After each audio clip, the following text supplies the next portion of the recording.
pays qui a une configuration géographique très ouverte sur la Méditerranée, sur l'Atlantique, sur l'Afrique saharienne. Alors, allons d'abord voir la frontière au nord.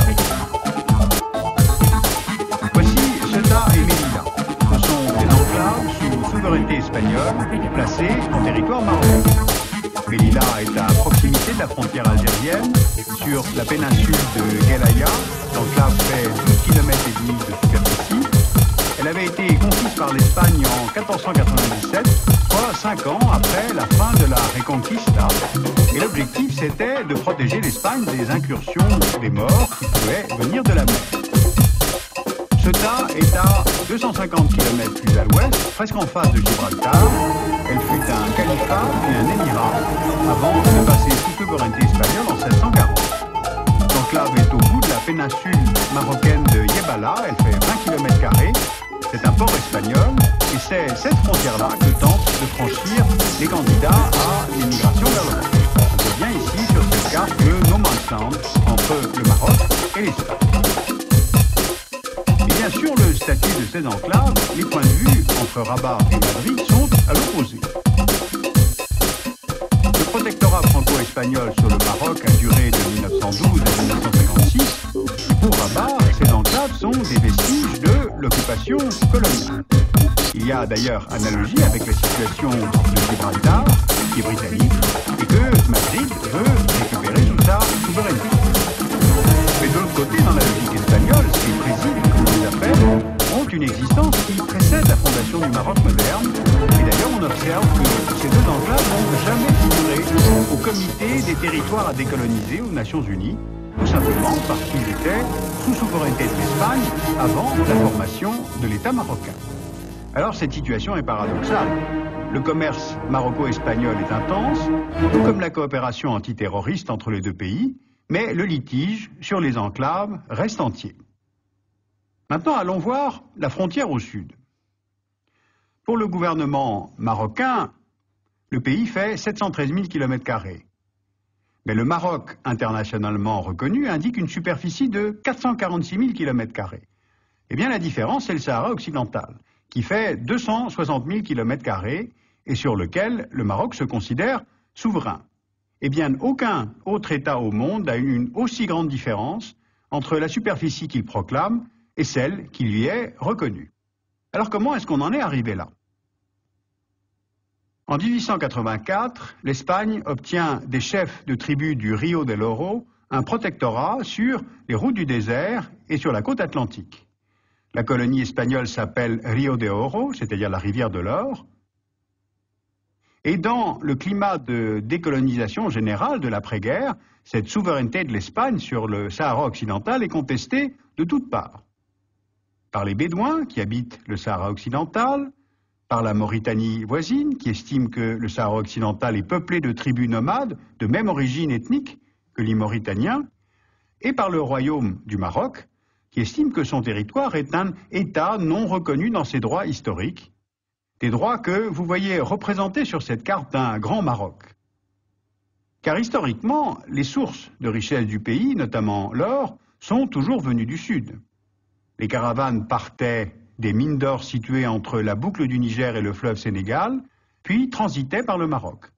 D'où une certaine propension à vouloir contrôler ces axes de commerce entre le continent africain et la Méditerranée. La première prise de contrôle de cette route date de la dynastie almoravide au XIe siècle. L'empire almoravide fut l'un de ces grands empires musulmans à cheval sur les deux rives de la Méditerranée. Il s'étendait sur une grande partie du Sahara au sud et jusqu'aux 2/3 de la péninsule ibérique au nord. Eh bien, c'est sur cette vision historique que le Maroc, au départ de l'Espagne, veut annexer le Sahara occidental. Mais il y a aussi des richesses minières. Le sous-sol de la partie nord-ouest du territoire contient presque 6 milliards de tonnes de réserves en phosphate, ce qui donne au Maroc les 3e réserves au monde. Le phosphate, cela sert à l'industrie chimique pour les engrais ou les lessives, et il y a là, en plus, des mines de cuivre, de fer et des côtes atlantiques parmi les plus poissonneuses au monde, d'où l'intérêt économique de ce territoire. Sauf que le Maroc semble avoir comme oublié qu'il y avait des habitants au Sahara occidental. Alors qui sont-ils, ces Sahraouis? Les Sahraouis sont des nomades d'origine berbère, d'origine arabe et d'origine africaine. Ils sont appelés fils des nuages car ils cherchent la pluie pour fournir des pâturages pour leurs chèvres et leurs chameaux. Ils se répartissent en 3 grands groupes tribaux, les Regibat, les Ouled Delim et les Ouled Bousba. Les Sahraouis avaient revendiqué leur autonomie politique auprès du colonisateur espagnol et ils vont maintenant se retourner vers les nouveaux occupants en créant le Front Polisario, c'est-à-dire le Front populaire de libération du Sagui El Amra et du Rio del Oro. Lorsque l'armée marocaine investit le Sahara occidental au départ des Espagnols, le Front Polisario se lance dans une guérilla. Le front est soutenu par l'Algérie, qui accueille à Tindouf les militants sahraouis et les nomades qui fuient la guerre. Le Polisario proclame en 1976 l'existence de la République arabe du Sahara démocratique, qui est reconnue par 73 États, et l'ONU condamne l'occupation marocaine et se prononce pour l'autodétermination du Sahara occidental. À partir de là, on peut comprendre l'évolution de ce conflit en le découpant en 3 phases. Pour empêcher les raids conduits par le Polisario, l'armée marocaine construit un mur de sable renforcé par des champs de mines. Une deuxième phase va permettre de passer aux négociations.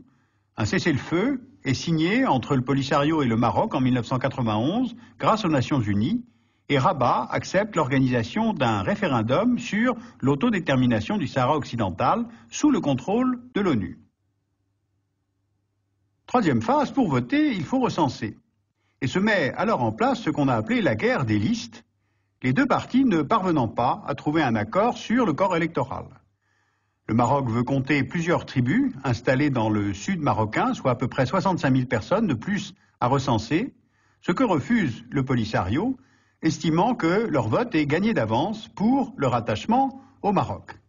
Les Nations Unies ont tenté de relancer le processus en confiant plusieurs missions à l'ancien secrétaire d'État américain James Baker, qui a finalement interrompu sa médiation en juin 2004.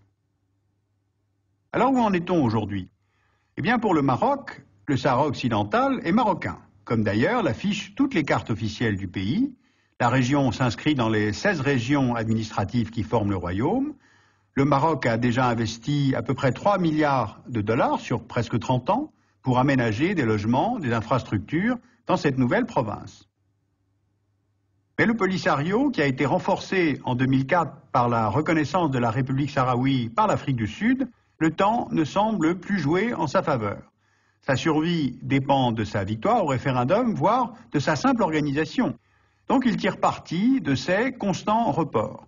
Le mouvement semble en position de faiblesse, ne serait-ce que démographiquement, avec l'afflux constant de Marocains venant s'installer au Sahara occidental. Alors chaque parti préfère en fait attendre plutôt que de courir le risque d'être battu au référendum. Au sud, la poursuite de ce statu quo arrange en fait tout le monde. Or, des frontières incertaines, ça favorise des courants islamiques politiques pour qui l'État n'a pas de légitimité absolue, puisqu'il voudrait accéder à une nation islamique dans un Maghreb unifié. Et au nord, ces enclaves espagnoles sont des territoires européens. Ce sont des voies pour le passage de la drogue, pour le trafic humain, avec des milliers de victimes chaque année, et cela concerne directement la politique de migration de l'Union européenne. Or, Madrid est indifférente à la contradiction. Elle ne veut pas céder Ceuta et Melilla au Maroc, alors qu'elle réclame Gibraltar au Royaume-Uni.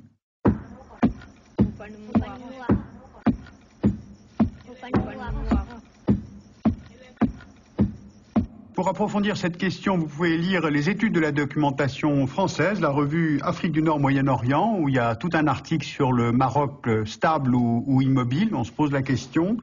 La revue Population et Avenir, dans février 2006, a tout un article sur l'immigration africaine et leurs causes multiples, avec un article sur la situation à Ceuta.